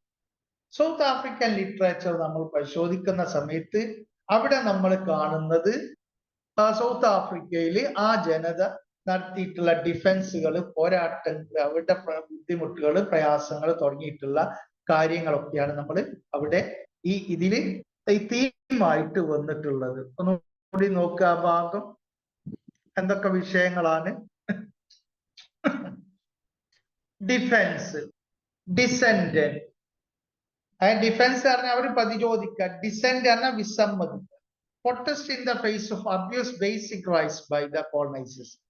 Colony was, കോളനിക്കാരായിട്ടുള്ള ആളുകൾ, അവരെ കോളനി ആക്കി വെച്ചിട്ടുള്ള ബ്രിട്ടീഷുകാരായിട്ടുള്ള ആളുകൾ അവരുടെ അവകാശങ്ങൾ നിഷേധിച്ചപ്പോൾ അതിനെതിരായിട്ടുള്ള പോരാട്ടം, അതേപോലെ അവരുടെ അനാർക്കികള്, അതേപോലെ സാമൂഹ്യമായ പ്രശ്നങ്ങള്, അതേപോലെ അനാവശ്യമായിട്ടുള്ള വയലന്റുകള്, കോളനൈസേഷൻസ്, ഇതുപോലെയുള്ള കാര്യങ്ങളൊക്കെയാണ് നമ്മൾ സൗത്ത് ആഫ്രിക്കൻ ലിറ്ററേച്ചർ പരിശോധിക്കുന്ന സമയത്ത് നമുക്കതിൽ കാണാൻ പറ്റും. അപ്പൊ ഈ സൗത്ത് ആഫ്രിക്കൻ ലിറ്ററേച്ചറിനെ സ്വാധീനിച്ചിട്ടുള്ള പ്രധാനപ്പെട്ട ചില സംഭവങ്ങളാണ് ഇന്ന് നമുക്ക് ഈ ഭാഗത്ത് പറയാനുള്ളത്. ഒന്ന്, മെഫിക്കാന അല്ലെങ്കിൽ ഡിഫിക്വാന എന്ന് പറയും. ഈ വാക്ക് ഒരു ആഫ്രിക്കൻ വേർഡാണ്. അതിന്റെ അർത്ഥം ചതച്ചരക്കുകയാണ്. അത് സംഭവം എന്താന്നുള്ളത് നമുക്ക് പറയാം. അപ്പൊ സൗത്ത് ആഫ്രിക്കയിൽ നടന്നിട്ടുള്ള പ്രധാനപ്പെട്ട ചില ക്രൂരകൃത്യങ്ങൾ, അവിടെ ലിറ്ററേച്ചറുകളിൽ സ്ഥാനം പിടിച്ചിട്ടുള്ള ചില പ്രധാന സംഭവങ്ങൾ, അവരെങ്ങേറ്റം ഷോക്ക് ഏൽപ്പിച്ചിട്ടുള്ള ചില പ്രധാന സംഭവങ്ങൾ, അല്ലെങ്കിൽ അവർക്ക് ഒരുപാട് നഷ്ടങ്ങൾ, ജീവഹാനികളും സമ്പത്ത് നഷ്ടങ്ങളും ഒക്കെ ഉണ്ടാക്കിയിട്ടുള്ള ഒരു സൗത്ത് ആഫ്രിക്കക്കാരന്റെ ജീവിതത്തിൽ മറക്കാൻ പറ്റാത്ത ചില തിക്ത അനുഭവങ്ങളാണ് ഇനിയുള്ള കുറച്ച് സംഭവങ്ങളിൽ ഇവിടെ പറയാൻ പോകും. അതിൽപ്പെട്ട ഒന്നാണ് മെഫിക്കാന ഡിഫിക്വാന എന്ന് പറയുന്നത്. രണ്ടും ഒന്ന് തന്നെയാണ് സംഭവം. The Mefficana was a period of conflict and migration in Southern Africa in early 80s.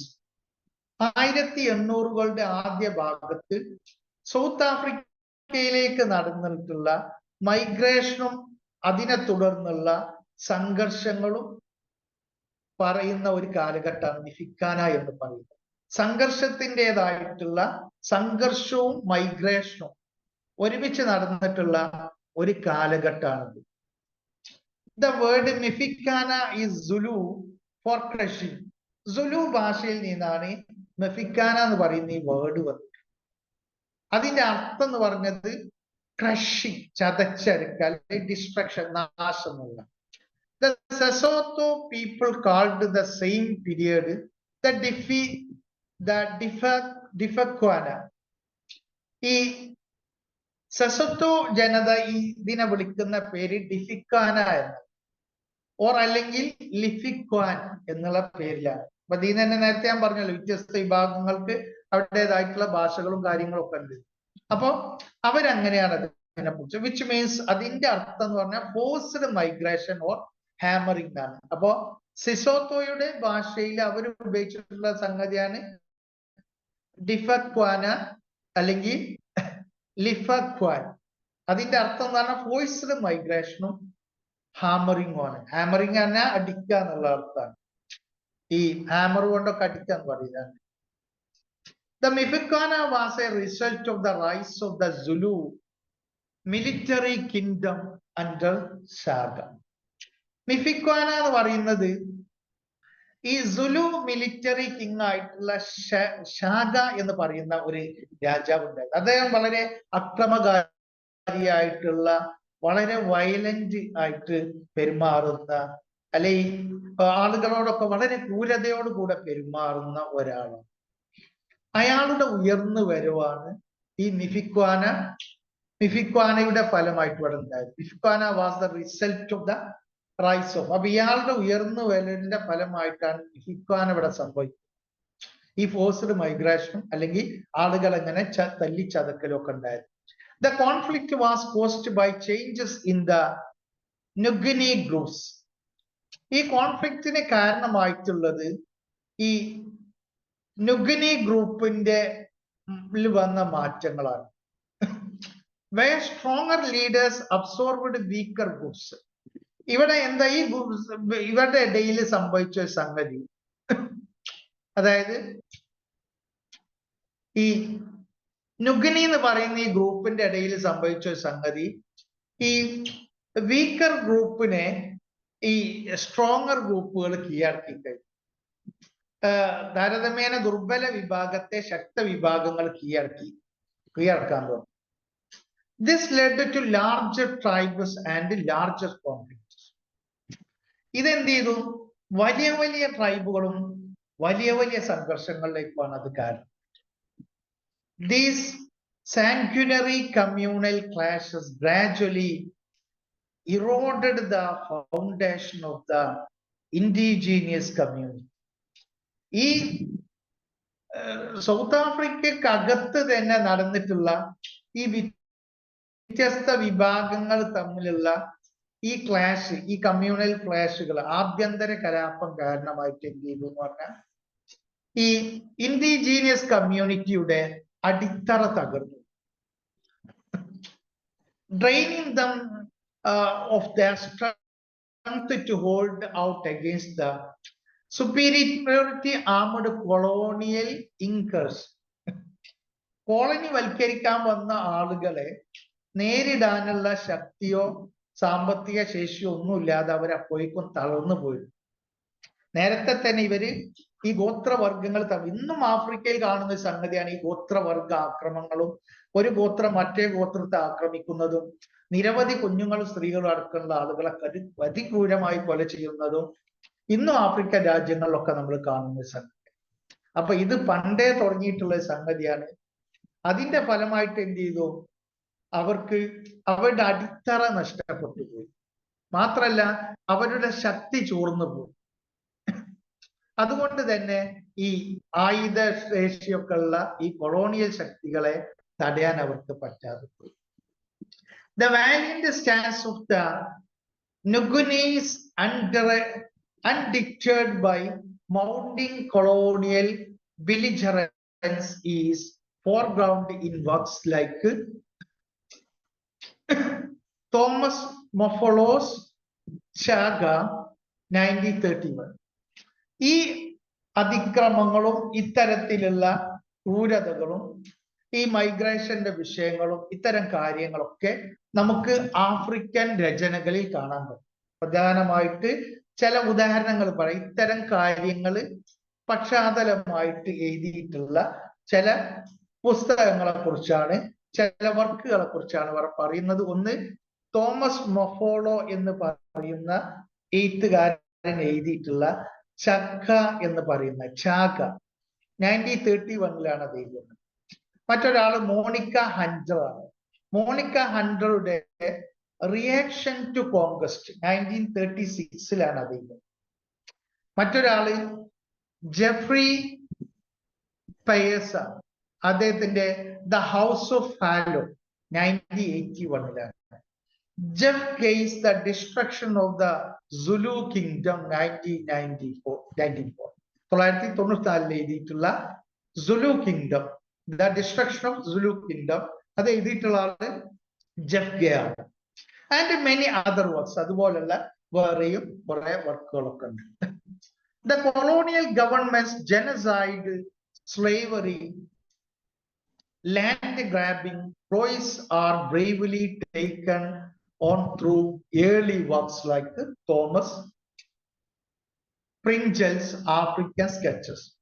Colony വൽക്കരണത്തിന്റെ യൂറോപ്യൻ രാജ്യങ്ങള്, പ്രത്യേകിച്ച് ബ്രിട്ടനൊക്കെ, ബ്രിട്ടീഷ് ഗവൺമെന്റുകൾ അവിടെ നടത്തിയിട്ടുള്ള വംശീയ കൂട്ടക്കൊലകളും അടിമത്വവും അവരുടെ ഭൂമി തട്ടിയെടുത്ത കാര്യങ്ങളൊക്കെ വളരെ ധൈര്യപൂർവ്വം തന്റെ രചനകളിൽ കൊണ്ടുവന്നിട്ടുള്ള ആളാണ് തോമസ് പ്രിങ്കിൾ എന്ന് പറയുന്ന വ്യക്തി. അദ്ദേഹത്തെ പോലെ പല ആളുകളും. അദ്ദേഹത്തിന്റെ പുസ്തകമായിട്ടുള്ള ആഫ്രിക്കൻ സ്കെച്ച് 1834 അത് രചിക്കുന്നത്. അതില് ആണ് ഈ വക പരാമർശങ്ങളൊക്കെ ഉള്ളത്.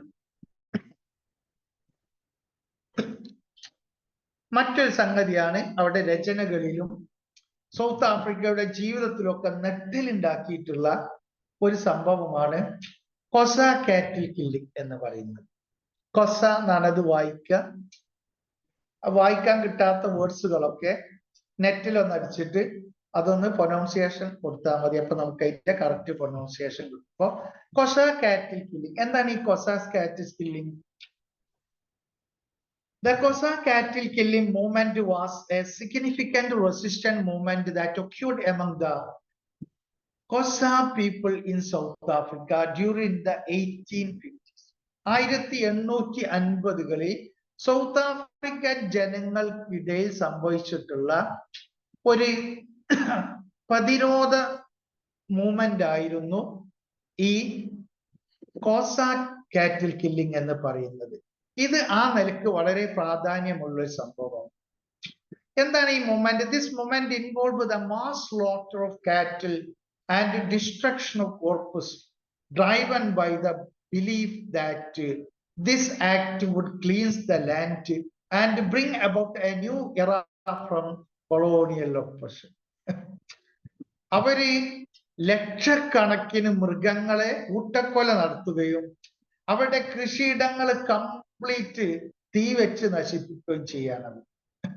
ഇത് ചെയ്യാൻ അവരെ പ്രേരിപ്പിച്ച കാരണം എന്താന്ന് വെച്ചാല് ഇങ്ങനെ കംപ്ലീറ്റ് നശീകരിച്ചു കഴിഞ്ഞാൽ പിന്നെ പുതിയൊരു തലമുറ ഇവിടെ ഉയർന്നു വരുമെന്നും അങ്ങനെ കൊളോണിയൽ ഒപ്രഷനിൽ നിന്ന് തങ്ങൾ രക്ഷപ്പെടുമെന്നൊക്കെയുള്ള വിശ്വാസമായിരുന്നു അവർക്കുണ്ടായിരുന്നത്. ഈ വിശ്വാസം എങ്ങനെ വന്നു എന്ന് ചോദിച്ചാൽ it is an important example how indigenous populations responded to imperial pressure and sought to reclaim their autonomy. ഇതവര് ചെയ്തത് എന്തിനാന്ന് വെച്ചാൽ ഈ ബ്രിട്ടീഷ് കോളനിയുടെ ആളുകളിൽ നിന്ന്, അവരുടെ പീഡനങ്ങളിൽ നിന്ന് അവർക്ക് മോചനം കിട്ടാൻ വേണ്ടി. ഇങ്ങനെ ചെയ്താൽ മോചനം കിട്ടുമെന്ന് ആരാ പറഞ്ഞത്? Interpreted as millenarian movement guided by the vision of a 15-year-old Nonguvus. Approximately 400,000 cattle were butchered and thousands of acres of crop fields were set from them. അവിടെ ഒരു പ്രവാചകയായിട്ട് ഒരു പെൺകുട്ടി ഉണ്ടായിരുന്നു. വെറും 15 വയസ്സുള്ള ഒരു പെൺകുട്ടി. അവരുടെ പേരാണ് നോങ്കുവസ് എന്നുള്ളത്. നോങ്കുവസ് എന്ന് പറയുന്ന ഈ പെൺകുട്ടി ചില പ്രവചനങ്ങൾ നടത്തും. അവർക്ക് ഭാവിയെ കുറിച്ച് ചില പ്രവചനങ്ങൾ നടത്താൻ കഴിവുള്ള ആ കാലഘട്ടത്തിൽ ആ കാലഘട്ടത്തിലെ തന്നെ ഏറ്റവും വലിയ പ്രവാചകയായിട്ട് ആളുകളൊക്കെ കണ്ടിരുന്ന ഒരാളാണ്. അതുകൊണ്ട് തന്നെ അവരുടെ നിർദ്ദേശം അനുസരിച്ചാണ് ഈ ഓസോ കാറ്റിൽ കില്ലിംഗ് എന്ന് പറയുന്ന ഈ മൂവ്മെന്റ് ഉണ്ടായത്. ആ നൂറ്റാണ്ടിലെ തന്നെ ഏറ്റവും വലിയ, ലോകത്തിലെ ഏറ്റവും വലിയൊരു മൂവ്മെന്റ് ആയിട്ടും ഇത് അറിയപ്പെടുന്നു. ഈ പെൺകുട്ടി പറഞ്ഞു, ഈ ബ്രിട്ടീഷ് ഇവരുടെ ഈ ആധിപത്യത്തിൽ നിന്ന് നമ്മൾ രക്ഷപ്പെടാനുള്ള ഏക മാർഗം എന്ന് പറയുന്നത് നമ്മുടെ കന്നുകാലികളെയും കൃഷിയും കംപ്ലീറ്റ് നമ്മൾ നശിപ്പിക്കലാണ് എന്ന് അവള് പ്രവചിച്ചു പറഞ്ഞു. അതോടുകൂടെ ജനങ്ങൾ അത് ഏറ്റെടുത്തു. നോക്കണം, ഒരു 15 വയസ്സുള്ള വകതിരിവെത്താത്ത പെൺകുട്ടിയുടെ പ്രവചനം കൊണ്ടാണ് അവരത് ചെയ്തത്. അതിനുശേഷം നമുക്ക് പുതിയ ലോകം വരുമെന്നും അവിടെ ആരെയും ഭയപ്പെടാതെ ജീവിക്കാൻ പറ്റുന്ന ലോകമാണെന്നും ഒക്കെ അവൾ പറഞ്ഞു പ്രവചിച്ചു പറയാണ്. കാരണം അങ്ങനെയാണല്ലോ ആളുകളുടെ അവസ്ഥ. ഒരാൾ ദൈവമാണ് അവിടുത്തെ. അവസാനം എന്ത് ചെയ്തു? ഇത് കേട്ടിട്ട് ആളുകള് അപ്രോക്സിമേറ്റ്ലി 400,000 കാറ്റിൽസ് 400,000 കാറ്റിൽസ് ഇത്ര ഉണ്ടാവും. ഇപ്പത് ലക്ഷങ്ങളാണ്, ദശലക്ഷങ്ങളാണ്. വേർ ബുച്ചേർഡ്, അവയെ കശാപ്പ് ചെയ്യപ്പെട്ടു. Thousands of acres of crop fields was set on fire. ആയിരക്കണക്കിന് ഏക്കർ കൃഷിഭൂമികൾ തീയിട്ട് നശിച്ചു. ഭ്രാന്ത് എന്നല്ലാതെ ഇതിന് വേറെ എന്ത് പറയാനാ? The aftermath of it was the death of over 14,000 people due to starvation. അവസാനം പുതിയൊരു ലോകം വരും, സമാധാനമുള്ള ലോകം വരും, നമുക്ക് സ്വതന്ത്ര ലോകം വരും എന്നൊക്കെ പറഞ്ഞിട്ട് ഇതൊക്കെ ചെയ്തിട്ട് അവസാനം ഇതിന്റെ ഫലമായിട്ട് എന്താ ഉണ്ടായതല്ലോ? 40,000 ആളുകൾ പട്ടിണി കൊണ്ട് മരിച്ചു. സേക്കസ് മദ എന്ന് പറയുന്ന ഒരു എഴുത്തുകാരിന്റെ അവരുടെ നോവലാണ് ദ ഹെർട്ട് ഓഫ് റെഡ്നെസ്. 2000 എഴുതിയിട്ടുള്ള ഹെർട്ട് ഓഫ് റെഡ്നെസ് എന്ന് പറയുന്ന നോവൽ. ആ novel she used this very moment and it is disastrous out. ഈ മൂമെന്റിനെയും അതിന്റെ നശീകരണ സ്വഭാവത്തെയും സംബന്ധിച്ച് അവര് കൃത്യമായിട്ട് എഴുതുകയാണ്. അവസാനം അത് ലോകത്ത് ഇനി വരാനുള്ള മനുഷ്യന്മാർക്ക് മുഴുവൻ ഒരു മുന്നറിയിപ്പായിട്ട് കൂടിയാണ് അവരത് എഴുതുന്നത്. പറ്റുമെങ്കിൽ ഒന്ന് വായിക്കേണ്ട ഒരു നോവലാണ്. ഒന്ന് വായിച്ചാൽ നന്നായിരിക്കും. ദ ഹെർട്ട് ഓഫ് റെഡ്നെസ് എന്ന പുസ്തകം. അതിലുണ്ടാ ക്രൂരതകളും അതിന്റെ തുടർന്നുണ്ടായിട്ടുള്ള ഡിസാസ്റ്ററുകളും കാര്യങ്ങളൊക്കെ. മറ്റൊരാളാണ് ജാഫ്രി പയേഴ്സ് എന്ന് പറയുന്നത്. Dead will arise. അവരുടെ പുസ്തകമാണ്, നോവലാണ് ദ ഡെഡ് വിൽ അറൈസ് എന്നുള്ളത്. അത് പബ്ലിഷ് ചെയ്ത് 1980. Is another noteworthy text revolving around the Xhosa cattle killing and also നോങ്കുവീസിനെ കുറിച്ചിട്ടും കോസ കാറ്റിൽ കില്ലിനെ കുറിച്ചിട്ടും ഒക്കെ വളരെ സവിസ്തരം പരാമർശങ്ങളുള്ള മറ്റൊരു നോവലാണ് ദ ഡെഡ് വിൽ അറൈസ് എന്നുള്ളത്. പിന്നെ മറ്റൊരു സംഭവം അവിടെ നടന്നിട്ടുള്ള സംഗതിയാണ് കൊളൻസോ കോൺട്രവേഴ്സി. എന്താ ഈ കൊളൻസോ controversy? Colenso controversy refers to the controversy surrounding the life and work of John William Colenso. അവിടെ ഒരു പുരോഹിതൻ ഉണ്ടായിരുന്നു, ക്രൈസ്തവ പുരോഹിതൻ. അദ്ദേഹത്തിന്റെ പേരാണ് വില്യം കൊളൻസോ എന്ന് പറയുന്ന ഒരു പള്ളിയിലച്ഛനാണ്, ജോൺ വില്യം കൊളൻസോ. അദ്ദേഹത്തിന്റെ ജീവിതവും അദ്ദേഹത്തിന്റെ വർക്കുമായി ബന്ധപ്പെട്ട വിവാദത്തെയാണ് കൊളൻസോ കോൺട്രവേഴ്സി എന്ന് പറയുന്നത്. അദ്ദേഹം ഒരു liberal Anglican bishop in Natal, south Africa. South ആഫ്രിക്കയിലെ നറ്റാളിലുള്ള ഒരു ലിബറൽ ആംഗ്ലിക്കൻ ചർച്ചിന്റെ ബിഷപ്പായിരുന്നു അദ്ദേഹം. അദ്ദേഹം എന്താ ചെയ്തത്? Colenso's 1855 remarks on proper treatment of the polygamy was Christian argument for tolerance of polygamy. പോളിഗമിയെ കുറിച്ചിട്ട് അദ്ദേഹം നടത്തിയിട്ടുള്ള ചില പരാമർശങ്ങൾ, അതിന് അനുകൂലമായി അദ്ദേഹം ചില നിലപാടുകൾ. അത് ആഫ്രിക്കയിൽ നിലനിൽക്കുന്ന ഒരു സിസ്റ്റാണ്. അതിനെ ന്യായീകരിച്ചുകൊണ്ടാണ് അദ്ദേഹം അങ്ങനെ പറഞ്ഞത്. പിന്നെ Colenso studies led him to doubt the historical accuracy of the Bible, especially the Pentateuch, the first 5 books of the Old Testament. He also questioned the numerical description in the Genesis. ഈ ബൈബിളിലെ ആദ്യത്തെ 5 പുസ്തകങ്ങളെ പറയുന്ന പേരാണ് പെന്റാടെക് എന്ന് പറയുന്നത്. ഈ പെന്റാടെക് എന്ന പുസ്തകത്തിന്റെ ചരിത്രപരമായ ആധികാരികത അദ്ദേഹം സംശയിച്ചു. അദ്ദേഹം പറഞ്ഞു അതിന് പറയുന്ന ചരിത്രങ്ങൾ ശരിയല്ല. മാത്രല്ല, he also questioned the numerical description in Genesis. പഴയ നിയമത്തിലെ ജെനിസിസ് ഉൽപ്പത്തി പുസ്തകത്തിൽ പറയുന്ന ഈ ന്യൂമറിക്കൽ ആയിട്ടുള്ള വൈരുദ്ധ്യങ്ങൾ, കണക്കിൽ പറയുന്ന വൈരുദ്ധ്യങ്ങളെ അദ്ദേഹം ചോദ്യം ചെയ്തു. കൊളൻസോ came to doubt, to accept belief in the eternal punishment. മാത്രല്ല, കൊളൻസോ ഈ ആത്യന്തികമായിട്ടുള്ള പണിഷ്മെന്റിനെ കുറിച്ചും അദ്ദേഹം സംശയം തോന്നിച്ചു. ഇതൊക്കെ ക്രൈസ്തവ ബൈബിളിലെ ചില മൂല്യങ്ങളും കൺസെപ്റ്റുകളും ഒക്കെയാണ്. അതിലും അദ്ദേഹം സംശയം തോന്നിച്ചു. കൊളൻസോ came to conclusion that the body and blood of Christ were given to all the human race. അപ്പോ അദ്ദേഹം പറയുന്നത് ക്രിസ്തുവിന്റെ ബ്ലഡും അതേപോലെ ബോഡിയും, അപ്പൊ വീഞ്ഞും അതേപോലെ വാഴ്ത്തപ്പെട്ട അപ്പുവാണല്ലോ. അപ്പൊ അതിനെ കുറിച്ചിട്ട് പറയാണ്, അത് ലോക ജനതക്ക് മുഴുവനായിട്ട് കൊടുത്തിട്ടുണ്ട്, ഇനിയിപ്പോ അതിന്റെ ആവശ്യമല്ല എന്ന് പറയാം. Colenso was found guilty of heresy in 1863. അങ്ങനെ മതനിന്ദ നടത്തിയതിന്റെ പേരിൽ, അല്ലെങ്കിൽ മതത്തിന് അകത്തുള്ള പ്രാമാണിക കാര്യങ്ങൾക്കെതിരായി സംസാരിച്ചതിന്റെ പേരിൽ ഹെറസി എന്ത് ചെയ്തു? അദ്ദേഹം കുറ്റവിചാരണ ചെയ്യപ്പെട്ടു. അദ്ദേഹം കുറ്റവാളിയായിട്ട് പ്രഖ്യാപിച്ചു. Colenso's work was controversial at the time. ആ സമയത്ത് കൊളൻസോയുടെ വർക്ക് വളരെ വിവാദമായി. Some members of the church accused him heresy. അങ്ങനെ ചർച്ചിലെ പല അംഗങ്ങളും അദ്ദേഹത്തിന്റെ പേര് അദ്ദേഹത്തെ കുറ്റവാളിയായിട്ട് ഹെറസി ആയിട്ട് പ്രഖ്യാപിച്ചു. His clergy complained to Grey in Cape Town. അങ്ങനെ കേപ്പ് ടൗണിലുള്ള ഗ്രേക്ക് എന്ത് ചെയ്തു? അദ്ദേഹത്തിന്റെ ക്ലർജി കംപ്ലൈന്റ് അയച്ചു. Which led to the conflict between Colenso and Grey. അതെന്ത് ചെയ്തു? സൗത്ത് ആഫ്രിക്കയിലുള്ള കൊളൻസോയും ഗ്രേ എന്ന് പറയുന്ന 2 വിഭാഗങ്ങൾ തമ്മിലുള്ള സംഘർഷങ്ങൾക്ക് അത് കാരണം. Colenso was exceptional among Anglican bishop in Africa in considering the need of the indigenous people above those of the white settlers. Colenso എന്ന് പറയുന്ന വിഭാഗത്തിന്റെ കാഴ്ചപ്പാട്, അവര് വളരെ വിഭിന്ന സ്വഭാവക്കാരായിട്ടുള്ള Anglican ബിഷപ്പാണ്.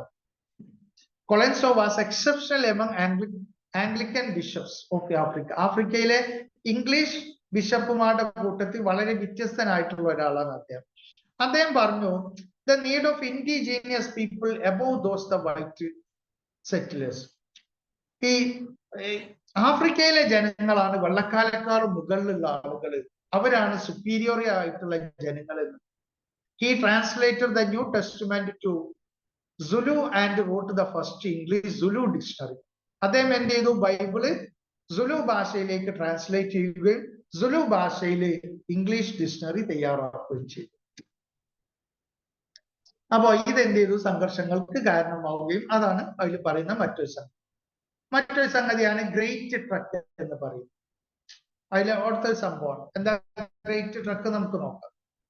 It was a northward migration of Dutch-speaking settlers who traveled by wagon trains from the Cape Colony into the interior modern South Africa from 1836 onwards, seeking to live beyond the Cape's British colonial administration. Cape എന്ന് പറയുന്ന സ്ഥലം south ആഫ്രിക്കയിൽ, അത് ബ്രിട്ടീഷുകാർ ഭരിക്കുന്ന സ്ഥലം. അപ്പൊ അവിടെ നിന്ന് ഒരു മോചനം കിട്ടാൻ വേണ്ടിയിട്ട് 1836 അവരെന്ത് ചെയ്തു? കേപ്പിൽ നിന്ന് രക്ഷപ്പെട്ടിട്ട് സൗത്ത് ആഫ്രിക്കയുടെ ഉൾഭാഗത്തേക്ക് അവര് നീങ്ങി. സൗത്ത് ആഫ്രിക്കയുടെ ഉൾ ഏരിയയിലേക്ക് അവര് യാത്ര പുറപ്പെട്ടു, അങ്ങോട്ട് മൈഗ്രേറ്റ് ചെയ്യാൻ തീരുമാനിച്ചു.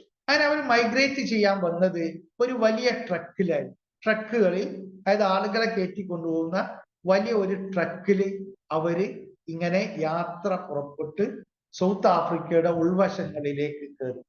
The great trek result from the culmination of tension between the rural descendants of the Cape original European settlers. അങ്ങനെ ഇവർ ഈ ട്രക്കുമായിട്ട് മൈഗ്രേറ്റ് ചെയ്യാൻ വന്നപ്പോ, അതേപോലെ ഇവരുമായിട്ട് മിങ്കിളായിട്ട് ജീവിക്കാൻ തുടങ്ങിയപ്പോൾ അവിടെ ടെൻഷൻ വന്നു. അവർ തമ്മിൽ സംഘർഷങ്ങൾക്ക് കാരണമായി. കാരണം കേപ്സില് original European settlers known collectively as Boers and British Empire. ഈ ബോയേഴ്സ് എന്ന് പറയുന്ന, അതേപോലെ ബ്രിട്ടീഷ് എംപയറിന് താമസിക്കുന്ന ബോയേഴ്സ് എന്ന് പറയുന്ന ഈ വിഭാഗവും അവരും തമ്മിൽ സംഘർഷമായി. It was also reflective of an increasingly common trend among individual Boer communicators to pursue an isolation and semi-nomadic lifestyle away from the developing administrative complexities in the Cape Town.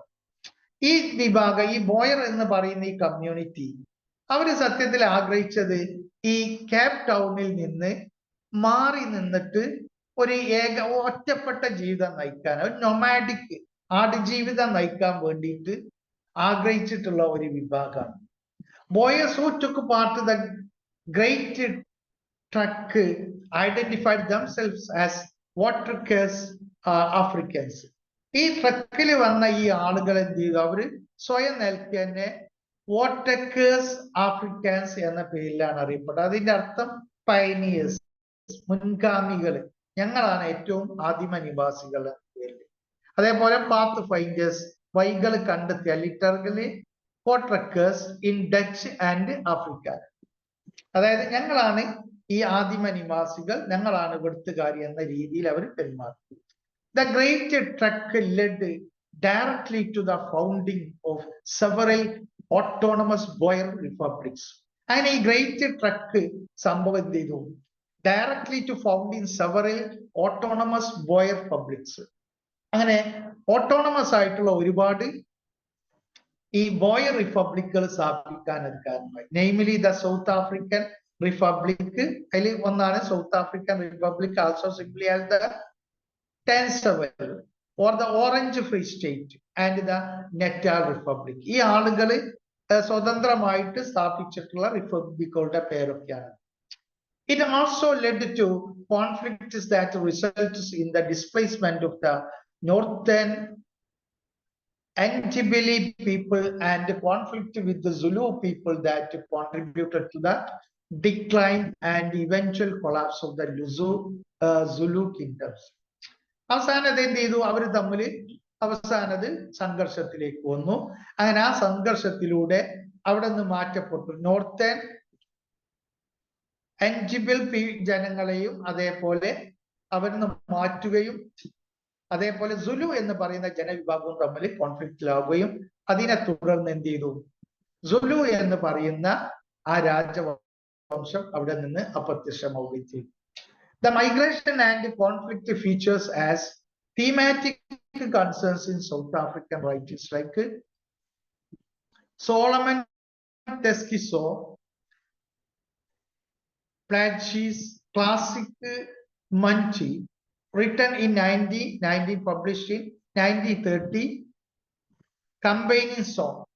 ഈ സംഭവങ്ങളൊക്കെ ഈ മൈഗ്രേഷൻ കോൺഫ്ലിക്റ്റുമായിട്ട് ബന്ധപ്പെട്ട സംഗതികളും അതേപോലെ south ആഫ്രിക്കയിലുള്ള ഈ കൺസേൺസുകളൊക്കെ കാര്യമായിട്ട് പ്രതിപാദിച്ചുകൊണ്ട് എഴുതപ്പെട്ടിട്ടുള്ള ഒരു പുസ്തകമാണ്, നോവലാണ് സോളമൻ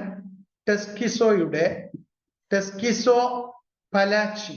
അദ്ദേഹത്തിന്റെ ഫുൾ പേര് അതാണ്. അദ്ദേഹത്തിന്റെ ബുക്കാണ് ക്ലാസിക് മൊഹദി എന്ന് പറയുന്ന ബുക്ക്. 1919 എഴുതപ്പെട്ടത്. പബ്ലിഷ് ചെയ്യുന്നത് 1930. അതില് ഒരു ഗാന രൂപത്തിലാണ് അത് എഴുതിയിട്ടുള്ളത്. അതുപോലെ തന്നെ ഗാനവും സോങ് ആയിട്ടും പ്രോസ് ആയിട്ടും ഒക്കെ എഴുതിപ്പെട്ടിട്ടുണ്ട്. In an emulation of Bantu story telling tradition. Bantu story telling ട്രഡീഷനിൽ കഥാപ്രസംഗ രൂപത്തിലാണ് എഴുതിയിട്ടുള്ളത്. സ്റ്റുവാർട്ട് ക്ലിറ്റീസ് മറ്റൊരു ബുക്കാണ്, സ്റ്റുവാർട്ട് ക്ലോട്ടിസ് ടേണിംഗ് വീൽസ്. അത് എഴുതിയിട്ടുള്ളത് 1937ലാണ്. Francis Carey Slater's long poem the trek. Carey സ്ലേറ്റിന്റെ ലോങ് പോയാണ് ദ ട്രക്ക്. 1938ലാണ് എഴുതിയിട്ടുള്ളത്. മറ്റൊന്ന് പീറ്റർ അബ്രഹാമിന്റെ വൈൽഡ് കോൺക്വസ്റ്റ് 1951ലാണ്. മറ്റൊന്ന് Philippus Villiers Pistorius no farther trek 1957 and many others. ഇതുപോലെ വേറെ ഒരുപാട് പുസ്തകങ്ങൾ എഴുതിയിട്ടുണ്ട്. അപ്പൊ ഇതിന്റെ ഒരു ഭാഗമേ കഴിഞ്ഞിട്ടുള്ളൂ. ഇനി ബാക്കി ഇതിന്റെ ഭാഗത്ത് ഇനിയും രണ്ടാമത്തെ ഭാഗത്ത് നമ്മൾ കൂടുതൽ കാര്യങ്ങൾ ഇതുമായിട്ട് ബന്ധപ്പെട്ട് വിശദീകരിക്കും. ഇതൊരു ലോങ് ആയിട്ടുള്ള ഒരു യൂണിറ്റ് ആണ്. അതുകൊണ്ട് ഇത് 2 ക്ലാസ്സിൽ നമുക്കത് ചെയ്യാൻ പറ്റുള്ളൂ. അതുകൊണ്ട് ബാക്കി ഭാഗം അടുത്ത ക്ലാസ്സിൽ രണ്ടാമത്തെ ഭാഗത്ത് ചർച്ച ചെയ്യും. Thank you. Wish you all the best.